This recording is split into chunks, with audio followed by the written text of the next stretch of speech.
গল্প শোনাবো তাই এসো দলে দলে, রূপকথা সত্যি হয়ে গেল বলে, সোনা কাঠি ছুঁয়ে থাকা অলি থেকে গলি।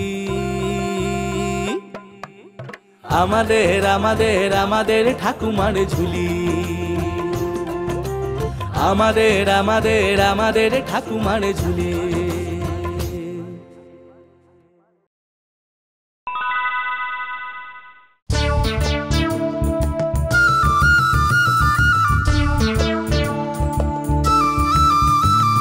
মিলি, আরে এই মিলি, কি করছিস? আসছি মা।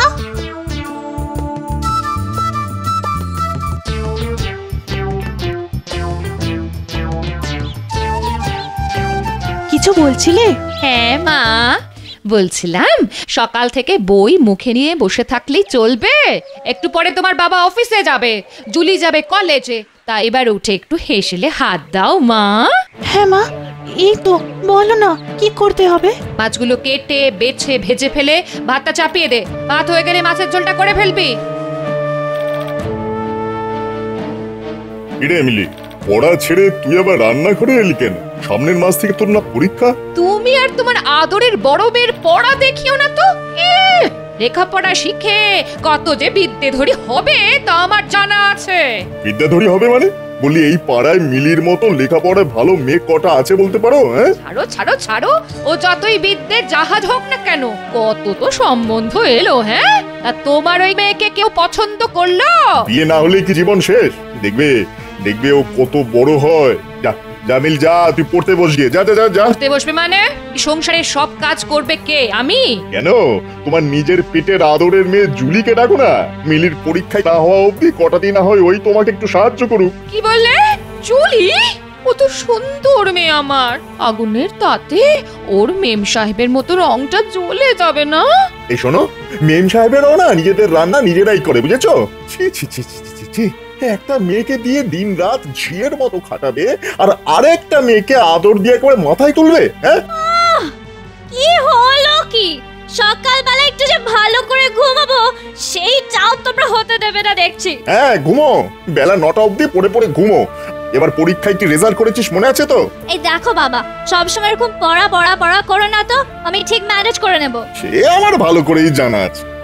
যা হাত মুখ ধুয়ে এসে মাকে সাহায্য কর। How funny! আমি রান্না করব। আমি? হ্যাঁ করবি, দিদি তো এতদিন এসব করে এসেছে। দিদির পরীক্ষার কটা দিন না হয় তুই এসব করবি। মা দেখেছো বাবা কেমন করে ধমকাচ্ছে আমাকে? ছাড় তো তোর বাবার কথা। সংসারটা যখন আমার, তখন আমার কথাতেই সবকিছু চলবে। বাবা শান্ত হও, আমি সব করে দিচ্ছি, কিচ্ছু অসুবিধা হবে না আমার। যতদিন না তোর পরীক্ষা হচ্ছে ততদিন তোর হাতে রান্না খেয়ে আমি অফিস যাব না, এ আমার স্পষ্ট কথা। হ্যাঁ, হতভাগী, তোর জন্য আমার সংসারে এত অশান্তি। তোর মায়ের সাথে তুই কেন বললি না? বল লাগছে তাই না? তোকে আজ আমি মেরেই ফেলবো। মারো আরে পিটিয়ে মারো, সব কথা বাবাকে কে লাগাবে? আমি বাবাকে কিচ্ছু লাগাই না মা, বিশ্বাস করো।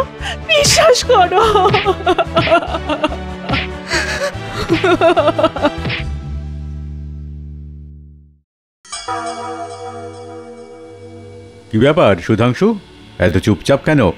বাড়িতে কোনো অশান্তি হয়েছে নাকি? আর অশান্তি ও তো নিত্যদিন লেগেই আছে। কেন, তোমার সংসারে আবার কি নিয়ে অশান্তি? সবই আমার ওই মা মরা মেয়েটাকে নিয়ে। কেন, মিলিকে নিয়ে তোমার সংসারে অশান্তি কেন? ও তো লেখাপড়ায় ভালো, আর তারপর কি মিষ্টি গানের গলা। হ্যাঁ, সেসব গুণ সবই আছে আমার মেয়ের, কিন্তু কপাল দোষে মাতৃস্নেহ কাকে বলে কোনোদিন সেটা জানলো না। তাহলে বৌঠান কি ওকে একেবারেই দেখতে পারেন না? দেখতে না পারাটা তবুও ভালো, কিন্তু নমিতা যে ওর উপর অত্যাচার করে। সে কি? আমার প্রথম স্ত্রী মারা যাওয়ার পরে মা মরা মেয়েটা যাতে একটু মাতৃস্নেহ পায় সেই জন্যই আমি দ্বিতীয়বার বিয়েতে মত দিয়েছিলাম। কিন্তু এমনটা হবে জানলে এখন একটা সৎ পাত্রে মেয়েটাকে বিয়ে দিতে পারলে বাঁচি। তা দাও না বিয়ে, আটকাচ্ছে কে? আটকাচ্ছে আমার মিলির গায়ের রং, ও যে কালো। তাতে কি, কালো হলেও মুখটা তো বেশ মিষ্টি। আমিও প্রথম তাই ভাবতাম, কিন্তু তুমি একটা পাত্রপক্ষ তো এই গায়ের রঙই আটকে গেল। তুমি রাজি থাকলে একটা খুব ভালো পাত্র পাত্র আমার সন্ধানে আছে, কম্পিউটার ইঞ্জিনিয়ার, খুব বড় একটা আমেরিকান কোম্পানিতে চাকরি করে। দেনা পাওনাও কিছু নেই, শুধু মা আর ছেলে। ওখানে বিয়ে হলে কিন্তু তোমার মিলি খুব সুখী হবে। তুমি যা বলছো সে তো আমার কাছে আকাশের চাঁদ। তা পাত্রটি কে? আমার নিজের ভাইপো। নিজের ভাইপো বলে বলছি না ভাই, এমন ছেলে লাখে একটা মেলে, বুঝেছো? একটা। হ্যাঁ, দেবে নাকি বিয়ে? কিন্তু বিয়েটা 1 মাসের মধ্যেই দিতে হবে, কারণ 1 মাস পরেই আমার ভাইপো তো আমেরিকায় চলে যাবে। আমার মিলিকে কি তারা পছন্দ করবে? অবশ্যই করবে। ওরা শুধু একটা শিক্ষিত মেয়ে চায়। আর তাছাড়া মিষ্টি মুখের সাথে মিলির মাথায় কত চুল আর গানের গলা সে তো অসাধারণ। রাঁধতেও পারে ভালো। নাও নাও নাও, আর দেরি করো না, সামনে রোববারেই মিলিকে দেখাবার একটা ব্যবস্থা করো। তুমি আমাকে বাঁচালে ভাই। শোনো, মনে হচ্ছে মিলিকে নিয়ে তোমার সংসারে আর কোনো অশান্তি হবে না। সামনে রবিবার পাত্রপক্ষ মিলিকে দেখতে আসবে, আর দেখতে এসে না বলে দিয়ে চলে যাবে, এই তো? এবার মনে হয় সেটা আর হবে না, কারণ পাত্র হচ্ছে আমার সহকর্মী মণিময়ের ভাইপো। তা পাত্র কি করে? পাত্র কম্পিউটার ইঞ্জিনিয়ার, খুব বড় একটা আমেরিকান কোম্পানিতে চাকরি করে। আর বিয়ে করে 1 মাসের মধ্যেই বউকে নিয়ে আমেরিকা চলে যাবে। তা সেই পাত্র তোমার এই মেয়েকে পছন্দ করবে? হ্যাঁ, করবে। সে দায়িত্ব মণিময় নিয়েছে। এখন কটা দিন মিলিকে আর আগুনের কাছে যেতে দিও না। রবিবার একটু সাজিয়ে গুছিয়ে দিও, বুঝেছো? এত বড় পাত্রপক্ষের সঙ্গে বিয়ে হতে দেওয়াচ্ছি আমি দিদির। কাল এমন অবস্থা করব না, দিদি ঠ্যাং ভেঙে পড়ে থাকবে এখানে। আমি তখন পাত্রপক্ষের সামনে গিয়ে দাঁড়াবো, আর আমার রূপ দেখে পাত্রপক্ষ আমাকেই পছন্দ করবে। এই সাবানটা এখানে ছড়িয়ে দিলাম। এবার মহারানীর কলঘরে আসবে আর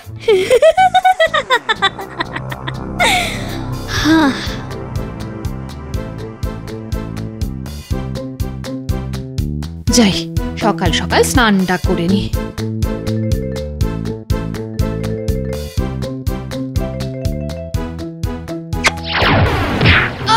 বাবা গো! কি হয়েছে মা? কি হয়েছে? কি তুমি পড়ে গেলে কি করে? পাজি, বদমাস মেয়ে, কলতলায় সাবান ছড়িয়ে রেখে আমাকে মারার চেষ্টা। ওরে বাবা রে! বিশ্বাস করো মা, বিশ্বাস করো, আমি কিচ্ছু করিনি। করিসনি না? কিছু করিসনি। আজ তোকে মেরেই ফেলবো। ওরে বাবা, ভাই কি যন্ত্রণা হচ্ছে রে। ইস, মিলি এইবারের মতো বেঁচে গেল। কিন্তু আমিও এত সহজ ওকে ছাড়বো না।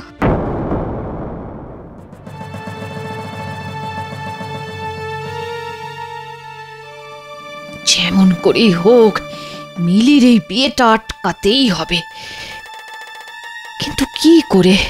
হ্যাঁ, মাথায় একটা বুদ্ধি এসেছে।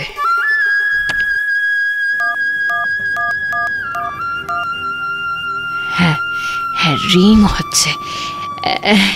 কে দাদা বলছো? ও নমিতা, হ্যাঁ রে বল। দাদা, এদিকে তো সর্বনাশ হয়ে গেছে দাদা। কেন, কি হলো আবার? তোমার ভগ্নিপতি মিলির জন্য খুব ভালো একটা বিয়ে ঠিক করেছে। সামনের রবিবার পাত্রপক্ষ মিলিকে দেখতে আসবে। তাহলে তো খুবই ভালো, তোকে আর ওর মুখ দেখতে হবে না। না দাদা না, আমি চাই ওই পাত্রর সাথে জুলির বিয়ে দিতে, মিলির নয়। কিন্তু কিন্তু কিভাবে? তুমি তো কেমিস্ট, তাই এমন কিছু একটা করো দাদা, যাতে মিলিকে এমন খারাপ দেখতে হয়ে যায় লজ্জায় মিলি আর পাত্রপক্ষের সামনে বসতেই না পারে। আর সেই সুযোগে জুলিকে পছন্দ করিয়ে ওর সাথে আমি পাত্রর গাঁট ছাড়া বেঁধে দেব। হ্যাঁ, ঠিক আছে, কাল সন্ধ্যাবেলা তুই তাহলে আমার বাড়িতে আয়। এমন তোকে একটা কেমিক্যাল সলিউশন দিয়ে দেবো, স্পেশাল শ্যাম্পু বলে। ওটা তুই মিলিকে মাথায় মাখতে বলবি, আর মাখার সঙ্গে সঙ্গে এমন কাণ্ড হবে না।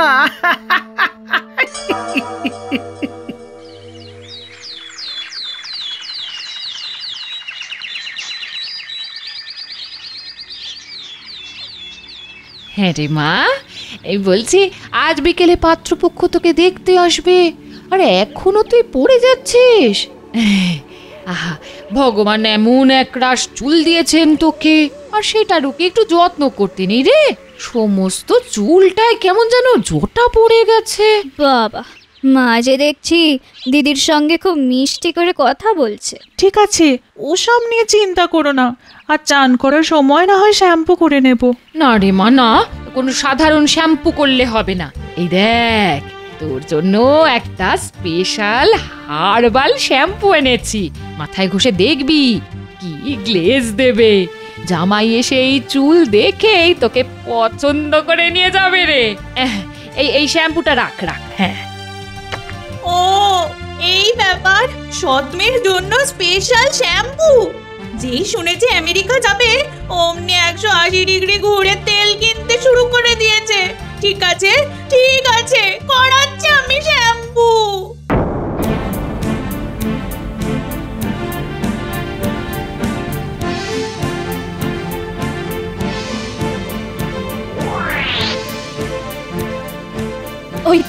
ওই তো টেবিলের উপর শ্যাম্পু শিশি। যাই এখনই মাথায় মেখে চানটা সেরে ফেলি, বাকিটা ফেলে দিয়ে ওইখানে সাধারণ শ্যাম্পুটা ভরে দেবো, দিদি বুঝতেও পারবে না।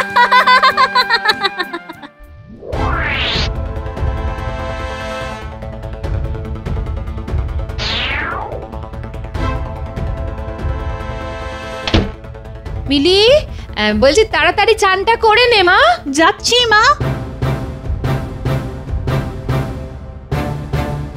ভেতরে কে?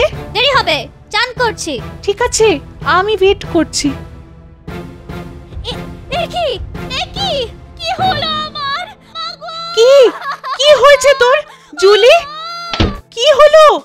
এ কি তোর মাথার সব চুল কোথায় গেল?